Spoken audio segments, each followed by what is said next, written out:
ഒരു മിനിറ്റ് ഒരു കാര്യം പറഞ്ഞോട്ടെ. നിങ്ങളുടെ വീട്ടിലെ ആലുവ അടുപ്പ് സെറ്റ് ചെയ്യാനുള്ള പരിപാടികളൊക്കെ നടക്കുന്നുണ്ടോ? പിന്നെ ശ്രദ്ധിക്കേണ്ട കുറച്ച് കാര്യങ്ങൾ ഞാൻ പറഞ്ഞു തരട്ടെ. നിങ്ങൾ വീട്ടിൽ അടുപ്പ് സെറ്റ് ചെയ്യാൻ പ്ലാൻ ചെയ്യുന്നുണ്ടെങ്കിൽ ഏറ്റവും ഇമ്പോർട്ടൻറ്റ് കാര്യം എന്താണെന്ന് അറിയോ? ആ അടുപ്പിന് സ്ഥിരം ഉപയോഗം ഉണ്ടെങ്കിൽ മാത്രം നിങ്ങൾ അതിന് വേണ്ടി കാശ് ചിലവാക്കിയാൽ മതി. അല്ലെങ്കിൽ അടുപ്പ് സെറ്റ് ചെയ്യേണ്ട യാതൊരു ആവശ്യമില്ല. കാരണം അടുപ്പ് ഉപയോഗിച്ചില്ലെങ്കിൽ പിന്നെ അതിൻ്റെ ആ പുകക്കുഴലും അതെല്ലാം ഉണ്ടല്ലോ, അത് കുറേ പൊടി അടിഞ്ഞു കിടക്കാനും അല്ലെങ്കിൽ പ്രാവുകൾക്ക് കൂട് കൂട്ടാനും അല്ലെങ്കിൽ തേനീച്ചയൊക്കെ വന്ന് കൂടാനൊക്കെയുള്ള ഒരു ഏരിയയായി മാത്രം മാറും. അടുപ്പ് വയ്ക്കാൻ ഉദ്ദേശിക്കുന്ന സ്ലാബ് നീറ്റാക്കി ഇടുക, അത് വാട്ടർ ലെവലിൽ തന്നെ എല്ലാ കാര്യങ്ങളും ചെയ്യുക. പിന്നെ നമുക്ക് ഈ സ്റ്റീലിൻ്റെ ഫ്രെയിം, അടുപ്പിൻ്റെ ഫ്രെയിം വയ്ക്കുമ്പോൾ അടിയിൽ ബ്രിക്ക് കൊണ്ടാണ് നമ്മളത് കെട്ടുന്നത് നോർമലി.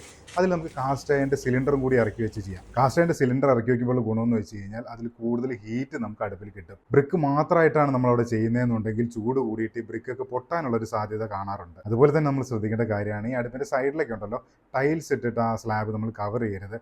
ഗ്രാനൈറ്റ് തന്നെ ഇടാൻ ശ്രമിക്കുക. കാര്യം എന്താണെന്ന് വെച്ചാൽ എത്ര വില കൂടി ടൈൽസ് ഇട്ടാലും അത് പൊട്ടിപ്പോകാൻ സാധ്യത ഉണ്ടെന്ന് തന്നെയാണ് ഈ അടുപ്പൊക്കെ ചെയ്യുന്ന എക്സ്പേർട്സ് പറയുന്നത്. അതുപോലെ തന്നെ ഈ അടുപ്പ് സെറ്റ് ചെയ്തതിന് ശേഷം